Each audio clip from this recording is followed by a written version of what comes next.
All right guys, we're back. So we're working on the 07 Trailblazer SS. This one has the LS3 swap. My last upload showed you guys how to do a base file and get one of these running. That style of base file, you can get pretty much any combination of LS running using those same methods. So if you didn't check it out, I'll post a link right here. So today we're gonna get this thing backed up on the 4-post. We're gonna inspect underneath it. We're gonna get this thing strapped down on the dyno. We're gonna actually do some performance tuning.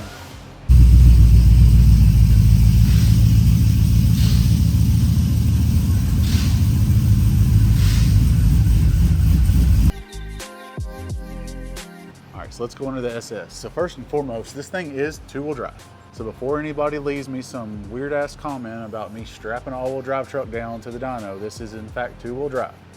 Got long tube headers on here, got nice 3-inch crossover, got an X-pipe, 3-inch exhaust towards the back, 3-inch, what are these? Flowmaster Flow FX. Thing sounds rowdy, sounds good. Tires are in good shape. I don't see any crazy leaks under this way. I did see a little bit of dampness at the engine, but obviously this is a brand new motor, or it's a freshly installed engine. So they may have just not cleaned up underneath here because I don't see any active drips, nothing on the ground. So we're good. So let's get this thing down and get on the dyno. All right guys, so we're in the Trailblazer SS up on the dyno. I wanted to go over, like every time I make a video, I like to go over kind of an important topic per video, or at least one. Something that will help the beginners, the experts, everybody.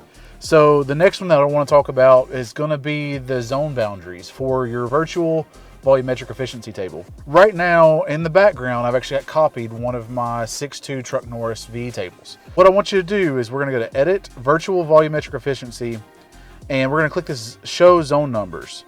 So if you look through here, you'll kind of see how the numbers really aren't balanced very well. So you've got all this from 3250 over, it's just all these large sections of VE. So what happens is when you go to put in your VE table and you actually calculate coefficients, it's gonna make your VE table real jagged looking. So what I'm gonna do is let's take this table. So this is our stock table right now. And I'm gonna copy over my VE table. So we're gonna paste it in. So we've pasted it in, so this is what my VE table looks like just for a 6.2 with a Truck Norris. Now let's hit calculate coefficients and you're gonna see the thing start to get real jagged. So all that jaggedness right there, if you look through, it's just basically because the zones just really aren't balanced that good. So what I'm gonna do is I'm gonna close this out and I'm gonna show you how to make this adjustment. So what we're gonna do is we're gonna go to zone RPM boundaries. And these are the numbers that I found works best for me. You can play around with it and see how your table gets shaped, but I like to do 1750 RPM right here. I like to make this 5500 right here, and then we actually interpolate horizontally. So the next thing we're gonna do is our map boundary. So if you'll notice how this column is 30 to 90 and this one's 21 to 90, I like to just make this 30 and interpolate. So now we've got 30, 45, 60, 75, 90 all the way across the board. Now you're gonna notice that the V table is gonna be extremely skewed. So when we look at this, I mean, this is our V table now, and it's because we've messed up our coefficients. So what I'm gonna do is I still have that table copied over in the background. We're gonna paste this in. We're gonna pull up our map, and you'll notice that when I hit calculate coefficients, it's not gonna change a whole lot. And that's what we want. Notice how it didn't even really change that you could visibly see. So now our VE table, everything is based in a more balanced manner in my opinion. Now again, guys, I want you guys to understand this is my opinion on things. Your opinions can vary. Everybody knows that has their own opinions. I just try to do everything that makes sense to me, and it treats me well. So anyways, I'm gonna take this table and I'm gonna copy it, and I'm gonna go ahead on and paste this in all the other VE modes. Now, you don't have to do this. I like to be uniform in all my changes. If you just want to make the change, it would just be for manifold switch open. You only have to make the change in this one table, but I like to have them all the same. All right, so now that our VE table is squared away and zone map boundaries are squared away, again, I make changes as I'm tuning. I will show you guys this. I know this isn't as helpful with me tuning it my way, but again, guys, I am doing a live vehicle on the dyno for a customer. So this is not anything staged. This is literally, you guys are watching me as I'm doing this. So we're gonna go ahead on and load this file into the Trailblazer. So I'm gonna save this and we're gonna get this thing up and going. All right, so tune file is loaded in. But again, I just want you guys to understand that when I'm doing these videos, I'm gonna bring you certain tips and tricks, but we're not gonna do just a non-stop tuning video. You're not gonna see everything. Last night on a Facebook page, I had a dude call me out for He watched a couple clips of my video and was telling me my tuning process was wrong. It's like, no, you guys only see what I want you to see. I am a professional tuner, but I'm a novice video editor. So y'all got to bear with me. Anyways, let's start this thing up. All right, so Trailblazer fired right up. Let's get the scanner up and going. All right, so scanner's up and going, wideband's installed. So I've loaded in my file. This is the one that we just did the VE table on. Again, that VE table is one of just my startup files. Doesn't make it perfect right off the bat. We actually tune it as we go. Now, I know you guys want me to show you all this little stuff, but I'm just doing little bits at a time in these videos. Eventually, I will show you guys everything. So right now we are up on the dyno, the trucks and vehicle simulation mode. The VE table has been modified, but the MAF curve is actually factory. So we're just gonna put this thing in drive. I've got to remember how to turn off the traction control on a Trailblazer. I thought it was on the side, is it? Okay, yeah, it's on the side. All right, so put this thing in gear. We're gonna drive it. So fuel trims actually look pretty close. Now again, Stoic has been modified and the injector data is directly from DW or Deutschwerks. So it should be pretty close. Engine's coming up to temperature. Now this thing does have the PCM of North Carolina, the dual speed fans. This one has the LS1 fan conversion kit. If you buy those, you can actually find the HPtuners settings on their website. So right now the settings on this thing are literally just straight off of PCM of North Carolina's website. But truck looks pretty good. Short-term fuel trims, everything are starting to show up a little bit rich. Not 100% sure why just yet, but again, not terribly concerned. I'm gonna go ahead on and gear this thing down. We'll go down in a second. Timing table in this thing is just basically the stock timing table for like a 525 crate motor. That's usually the timing table that I start off with. It's both the stock on high octane and low octane. Obviously GM knew what they were doing when they were setting up that table, so I like to just start off with it and then make adjustments as I go. I'll get the transmission locked over in a second. I have not flashed the TCM yet, so it's probably going to try to unlock the converter when I lay into it at either 5,500 RPM or 93 miles an hour. But let's go and do a little partial hit. All right, so it did exactly that. It unlocked the converter, but that's okay. It looked like the truck was trending lean. We were gonna need to make some changes anyways. This thing's got all the oil pressure. It's pretty good. So let's get it slowed back down. So the truck is showing up some knock, but obviously it very well could be due to the lean condition. As you guys can see, I was commanding 84 lambda and we're 92 to 93 lambda. Again, not a huge deal. That's why we don't just go balls deep and sit on the rev limiter right away. I will go in and make some adjustments to the MAF curve. Right now, the VE table looks like it's actually going to be in the ballpark, because if you notice that we're 9% off here, and this is roughly 9% higher than the Dyno. So the VE table is probably going to be in the ballpark.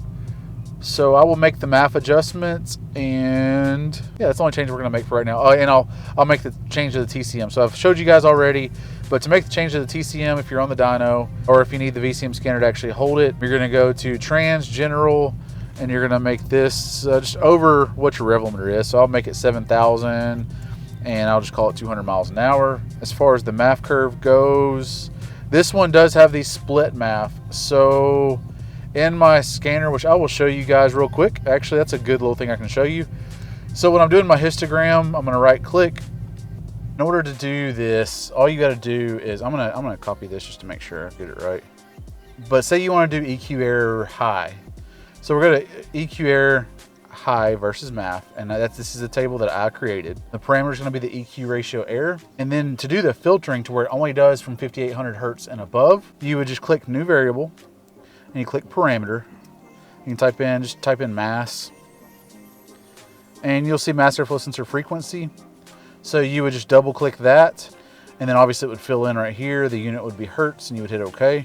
And then you just tell it that you want the hertz to be greater than 5,800. And that's it. It'll filter out everything below it. I went ahead on and made the MAF changes. Obviously we needed, 9, 10, 8%. So I went ahead on and did that, put that on the MAF, did some slight MAF adjustments, but otherwise the only other thing I changed was the TCM for the unlock of the converter. So let's get this thing fired back up, and we'll log into our scanner. And if you guys didn't watch my HPtuners tips and trick video, all you gotta do to log into the scanner is hit the space bar, and it will go ahead on and connect and start recording. This laptop's just a little bit slow when it comes to this stuff. If y'all have any suggestions on laptops, I'm probably gonna end up doing a gaming computer to be able to run the GoPro and the mic and stream the software. I've always used Tough Books, and each one of my Tough Books, I mean, they're solid state drives, like they're good laptops for tuning, but for the screen recording, they just don't seem to work as well. All right, so we are back up and going. Right now, short-term fuel trims look okay. Looks like my VE table is going to be a little bit off, like my base VE table, which is to be expected. So this truck obviously has different, like, so the VE table, my base VE table for a truck Norris camshaft is going to be like for 07 to 13 Denali. So the exhaust would be different, the cold air would be different, all that stuff would be different. But anyways, let's go ahead on and pull this thing into gear. We'll start driving it.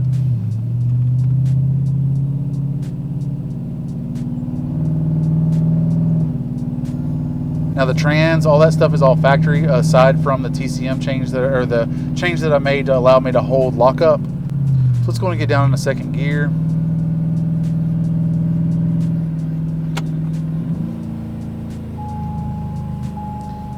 And for right now, I'm just going to do second gear. This thing having a 410 gear, we're probably going to end up doing third. All right, everything looks like it's logging good. So let's do a rip.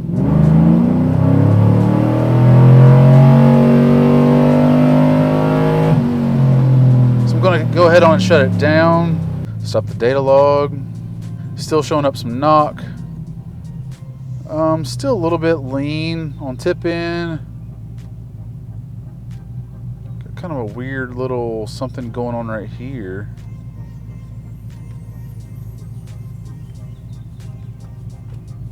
It's 5,400 RPM, 10,600 hertz. The MAF isn't the most stable. Not real sure what that's all about just yet. Normally I don't have anything that ever surprises me, but as you guys will learn as you follow along with me, I still learn stuff every day. I'm not opposed to learning stuff. So, you know, any of you tuning shops, if you're watching my videos, if you hear me say something, which again, I'm an amateur video guy, I'm not used to being on camera, so I'll misspeak quite a bit. I try to stay pretty accurate, but if you guys hear me say something that's incorrect, as long as you're not a dickhead about it, please leave it in the comment and tell me. I'm all ears for learning. But if you come at me like a dickhead, I'll be a dickhead back. I don't like that. But I'm all about learning though. I want everybody to be friends, and I mean, we all like the same kind of sport, so we can all be cool with each other. But yeah, the MAF is a little bit turbulent. Not real sure how much I like that. I am picking up some knock, which again, we're on the stock tables for the 525 motor, which has high octane and low octane, so that doesn't surprise me.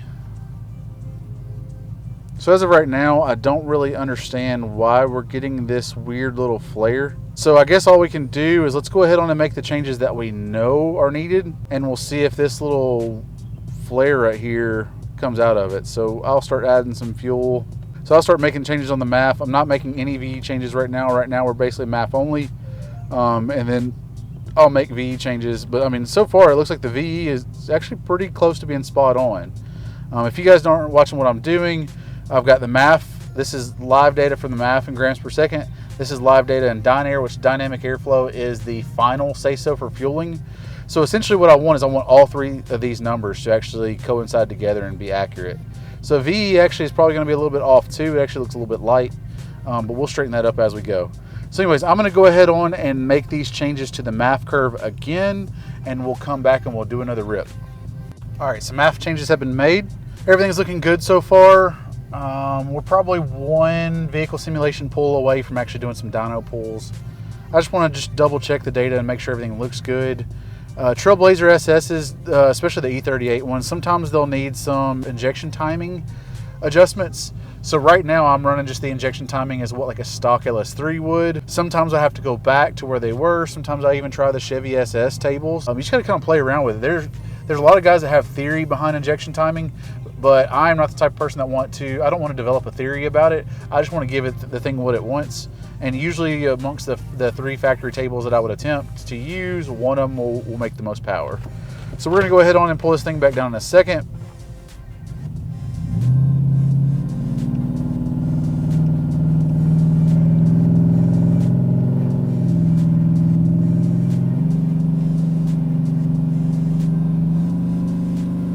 Okay, I just wanted to verify that the lock was actually working like it's supposed to.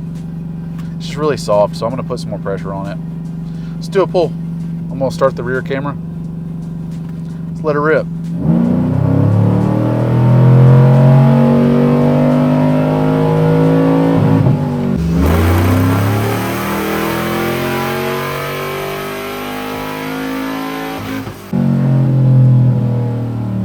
All right, so that time I buzzed it on up to the factory rev limiter for the LS2, which is like 6,600 RPM. Still getting that weird spot. I will tell you guys that I don't think this truck has the ability to turn off desoot. And desoot is normally where it would be in fuel, general, and then scroll down to the bottom, there'd be desoot down here. It causes a weird hump like that. And so with this one not being able to be turned off, that may be what we have to work around. So let's go over the data. Everything looks pretty solid. My VE table is definitely off. You'll see right here the calculations are off. So this is the math parameter of what I'm using to compare versus Dyno. This is a math parameter that I've made. So I may show you guys one day. I've had a ton of guys asking me about this. That's something that took me years to actually come up with the formula that makes sense in my head and that works well with these ECUs. All right, so I'm gonna make a math change. I'm gonna make a VE change, and I'm probably going to make an injection timing change to see if maybe that's the reason why this is going on. I'm 99% sure this is desoot mode. So I'm gonna make those changes and I will get the dyno set up. We'll do a 3,000 to 6,400 on the first hit, but we'll make those changes and we'll do a power pull here in just a minute. All right, tune file is loaded in. Again, I actually put injection timing basically back to the stock Trailblazer settings on this thing, just to eliminate that. I made a math curve adjustment, adjusted the VE table. Timing, all that stuff is still exactly the way it was. Dyno is set up to do a 3,000 to 6,400 RPM pull. Again, we are gonna do second gear, and I'm gonna judge the length of the dyno run. I want them to be long, but not too long, not too short. I'm gonna expect this thing, I know this is probably gonna sound low to you guys, but I'm gonna expect this thing to be probably right around 370 to the tire on here, which would work out to like 405 to 410 on a Dynojet with me being in second gear with these heavier wheels and tires. I would say anything from probably 355 to 380 will be good.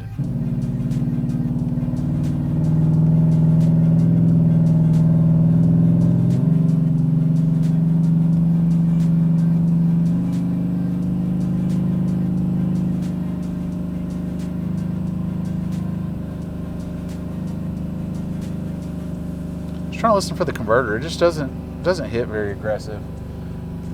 Anyways, let's do a rip.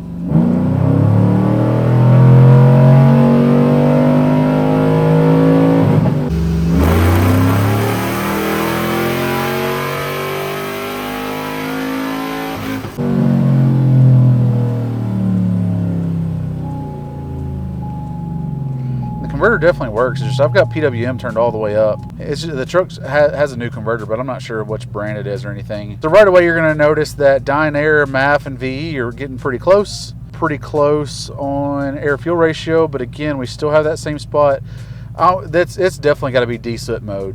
There's nothing else that I can think of that can justify that kind of change, especially with the way the MAF frequency is. I honestly just believe that that's desoot mode. Touch and knock, but again, we tune these things to where they will actively learn. We're not running a ton of timing on this thing anyways. This is literally the factory timing for a 525 crate motor for an LS3. Let's get out and see what kind of power we made. All right, I already see it now. So just go and ignore the torque. This is where I was messing around with the torque converter and got above the 3,000 RPM threshold, so it kind of got pissed off. And you can see it's just got a spike right there. So the next pull it won't. But 362.9 horsepower, 5,891 RPM. Let's pull up the trace. You guys can see the big torque spike there. Obviously that is not correct. So I'm gonna force identical scales. Let's just go 400. And so that's what our curve's gonna look like. I mean, it levels off pretty decent, just kind of holds. Let's get back in the truck and I'll go over the data. We may make an injection timing change to see if it helps. All right, so we're looking through the data on the pull that made 363. Now, some of you guys may be wondering, why is this thing like not making the power that an LS3 should? But what I want you to do is I want you to look at the map in KPA. So this is kind of like a rough way of looking at it. So say today we're at 100 KPA with key on, engine off. You can basically look at your map and that's going to tell you a percentage or essentially an air multiplier of the power level you're going to make. So if we were able to hold 100% map all the way across the board, this engine would be super efficient and it would be making some power. So where we're at 94 KPA, basically you just take whatever the power the engine's making at the flywheel and you would multiply it times 0.94, and then obviously you would have your driveline losses. So this truck is 6% down of what it's capable of being with, like, say a really killer intake manifold and really good throttle body and all that stuff. So she's definitely choked up a little bit, and some of that's actually going to be the mass airflow sensor itself. So this truck has I think it's the factory 87 millimeter throttle body, and then it has just the regular older style MAF, like the truck MAF, which is like 85 or 87 millimeter. This thing would actually like a 4-inch tube with an LS7 or LS3 card style MAF. So you'll even see right here, I mean, we're down to 92 kPa, so that's 8% down. So that's one way I do it. That's one way I look at it. Basically, I always try to look at it as anytime you go above, say 10,000 hertz is where the MAF is starting to become a restriction. Once you start to see this MAF up at 11,000, 11,100 hertz, it's just too much of a restriction. Now, it's not a ton, but I mean, I honestly think, I would say just throwing it out there, this thing will pick up 20 wheel with a 4-inch housing and an LS7 card style MAF. Otherwise, VE table is actually looking pretty decent. So this is going to be percentage that I'm off from dynamic airflow, and we're pretty much dead nuts on the VE table. I'll go through here and look, and I mean, we're pretty much spot on at wide open throttle as well. So you'll see actual is 84, commanded is 84. So it goes to 86 right there at the, what I'm assuming is the desoot mode engaging, but it comes right back down in the check. So what I will do is something that I would never typically recommend, but we're just going to go ahead on and do it anyways. I'm actually going to, what I would consider to rape the PE table. We've got 87 lambda right here, and I want 84. I'm going to want 80. We're going to command 81 lambda at 5,600 RPM. So I'm not sure if I've ever taught you guys how to do lambda. If we want to find the EQ ratio for lambda, it's just 1 over lambda. So we're going to go to 50, we'll do 5,700. And so at 5,500, let's go and command 81. So what we're going to do is we're going to go to calculator, 1 divided by 0.81 equals, and this is going to be our commanded EQ ratio to get to the 81 lambda. So we're going to put this in right here. So I'm just going to hit the equal sign at 50. Yeah, I mean, we're solid all the way up to it. So I'm just going to have this random, and I hate doing it. Trust me, I hate doing it. But I don't have the binary file to go in and do the user math parameter and turn off desoot. 50, let's say 5750. We're at 85. I mean, that's pretty damn close. So we're just going to leave it just like that. So it's going to look funny. But again, we're going to give it what it wants to develop a theory later. My theory is going to be that this is desoot mode coming in. So I'm just going to rape the PE table right there, which is going to throw the truck off a little bit.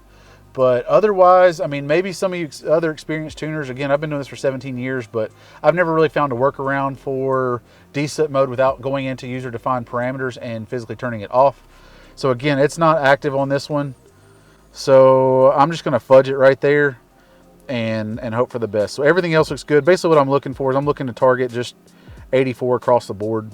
Again, I don't know, I think we've talked about this before, but I mean, square port headed vehicles, where LS in general really doesn't give a shit about air fuel ratio. As long as you're within, we'll say 12.5 to 11.2, you're only talking a couple horsepower off. Everything else is looking pretty solid.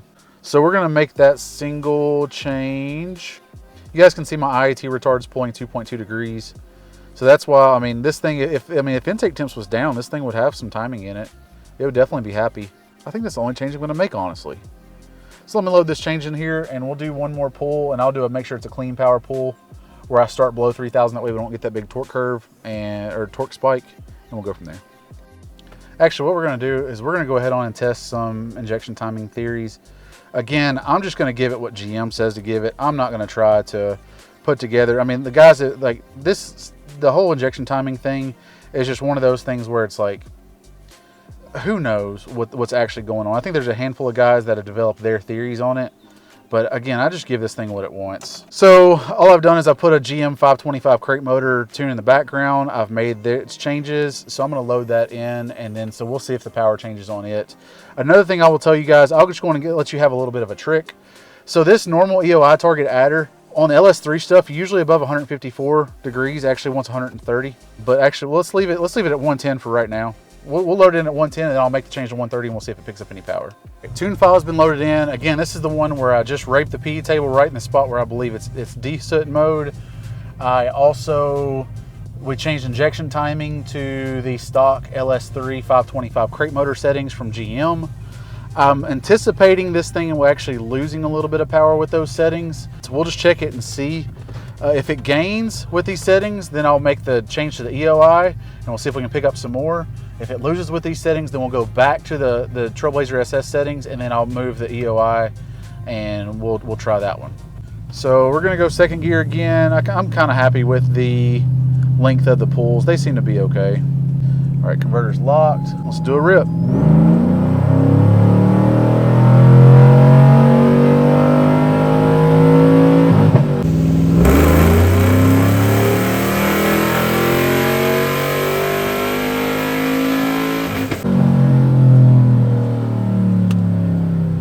Stopping the log, unlocking the converter. Yeah, it's a little bit delayed when I rape the table like that, so we may actually move the EQ ratio target over 1. Whereas at 5500, we may move it over. We may move it to 5250. But anyways, let's see if the injection timing made a difference at all. So as expected, it did lose power. 352.4. 329.2 foot-pounds of torque, which that torque's actually going to be accurate now. So what we're going to do is I'm going to put the injection timing back to the stock Trailblazer SS settings, and I'll move the normal EOI table over 20 degrees, and it should pick up. So taking it back to the Trailblazer SS should pick up another 10, and then moving the EOI target should probably make us another 5 or 6. So the next pull, let's target like 366 to maybe 367 wheel. All right, so changes have been made. We're back on stock Trailblazer SS injection timing. Again, from my experience with these, that's usually how it works out to where that's what it wants. Usually every vehicle so far that because I have a lot of guys ask me about injection timing. On LS engines, not LT. LT, it's very specific. Like you have to really work injection timing, but on LS engines, I've always had good luck with leaving everything stock except for normal EOI. And normal EOI from 154 degrees up, I'll make it 130 versus 110 when it's got a camshaft in it, and it seems to be perfect. So again, right now, you know, the truck had made 362.9 horsepower on the Trailblazer SS injection timing.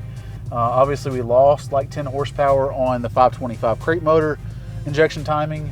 It's not that the 525 crate motor injection timing is bad. It's not like it would pick up with Trailblazer SS settings necessarily. Just so you guys are aware, it's really just more about the ECU change more than anything. But anyway, so we're back on Trailblazer SS injection timing with just normal EOI change 20 degrees. And so dyno's ready to rip. I'm gonna put this thing down in second. Let's do a rip.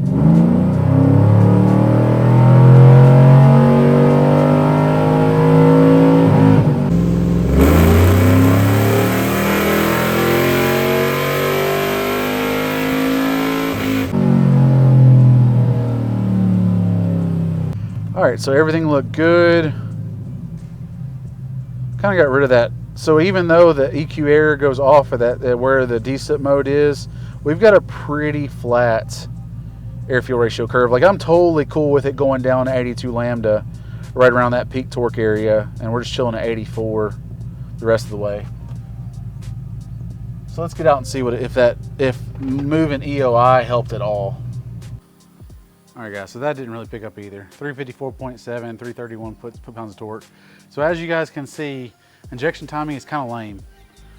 It really doesn't swing around too much. Like I said, the most I've ever seen honestly picked up, and I mean, I'm talking, I've spent hours and hours and hours on this. Most I've ever really seen was 6 or 7 horsepower. Anyways, Trailblazer's making about what I thought, like earlier in the video, I figured to make between 355 and 380. So it did, I mean, the best it did when it wasn't super hot was that 362.9. So, and that was on the factory injection timing, so that's what it's gonna leave here on. Also, we can go and just check shift points here. I mean, we're in a controlled environment. Yeah, I mean, this thing will probably wanna spin on the 1-2, so at least make sure the 2-3 is in a good spot. I haven't run Blue Cat at all on this thing. This is literally just the factory shift points. I'm kind of curious at where they're at. Usually the Trailblazer SS is actually usually shift pretty good as far as their shift points goes. All right, so I feel like this is gonna be dumb, but we'll try and go from a dig. I'm not gonna stall it up or anything. I'm just gonna roll into the throttle.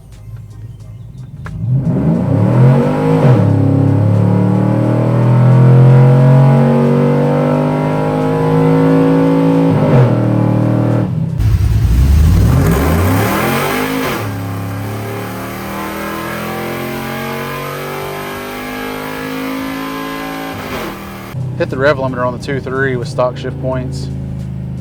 That's okay. 1.2 looked pretty good. I mean, I'm just expecting a 6,400 RPM shift. I mean, again, this is a truck Norris camshaft, so it's not going to want a ton of RPM. Like even in this combination, it was making peak power like 6,100 RPM on the curve. So I'm going to make some shift point adjustments and we'll try for round 2. So this should be last pull for doing digs.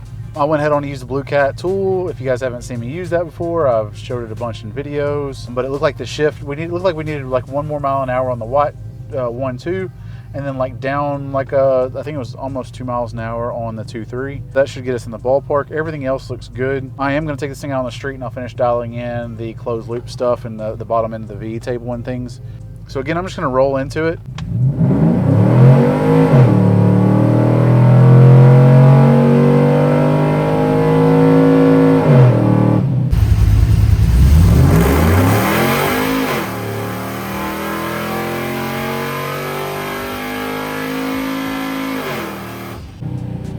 Pretty solid. We'll take that. Yeah, it looks pretty damn good. So we're gonna roll with that. So now I'll unstrap the truck and we'll get it out on the street. All right, so pulling the Trailblazer off the dyno right now. And pull it outside. I mean, it's getting pretty dark outside, so I don't know how much you guys are gonna be able to see me. But we'll still finish out the video just like normal. All right, got the scanner going. I don't know how much you guys can see me or hear me, but I'm gonna do my best. So we're gonna get to cruising right now. All the MAF adjustments that I've made have pretty much for the most part been up top. We're still basically at stock MAF down low. So I'm just gonna let the fuel trims kind of get settled in. It's calculating V in the background too.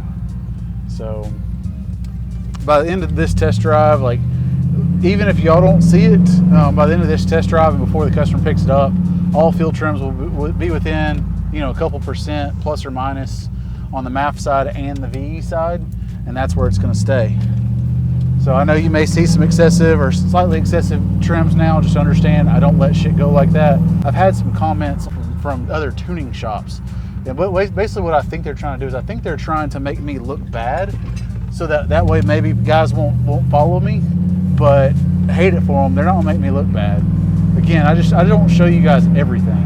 I think you guys have probably seen how OCD I am and understand that when I'm tuning these vehicles, I mean, they get done 100% and I don't stop. I mean, obviously it's pitch black outside right now.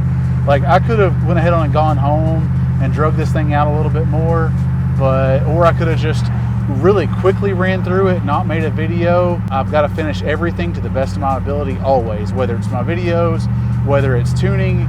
I mean, it's all got to be perfect. So even if that means staying at the shop till later than normal, that's okay. That's how we're going to get it done. All right, guys, that's going to wrap it up for the LS3 swap Trailblazer SS. I know it didn't make a big power number. It's the number that I expected it to make, as I said in the video. But it's really this truck Norris camshaft. It works great for a 4.853, some daily driven 6 liters. But once you get up into LS3 territory, it doesn't do it justice. We could just literally do a simple cam swap, and this thing will pick up another 45-50 wheel up top. Yeah, I mean, it was his preference. It sounds good. It drives good. The truck runs good. It's like 8:15, 8:20 right now. So I've been tuning on this thing for, I don't know, like the last 7 hours or so. But took it out on the street. Truck drives great. Got all the short-term fuel trims dialed in for the MAF, for the V table. I mean, the tune is as solid as can be. The torque converter, he just put this torque converter in, and I don't know whose it is, but whoever it is, they didn't do a good job, and it's struggling to hold lockup. I've applied all the TCC PWM pressure that I could. I mean, it's literally just on kill all the pressure, and it slips and stuff. So he's still got some work that he's got to do, but he bought this thing with a bad engine. So hopefully he ends up being able to enjoy this thing and have fun. It's not fast, but it runs good. So anyways, guys, thanks for the likes, the comments, the subscriptions. As you saw, I don't know if you followed me on TikTok, you may have seen it, but next week we've got an LSA Olds Cutlass 442. We've got an LSX 6-bolt headed direct port nitrous 96 Impala SS. So I mean, I've got a shitload of cars coming over the next week or so, and they're all gonna be different than what you guys have seen, not just your normal cam trucks anymore. Anyways, guys, I'll see you guys on Monday.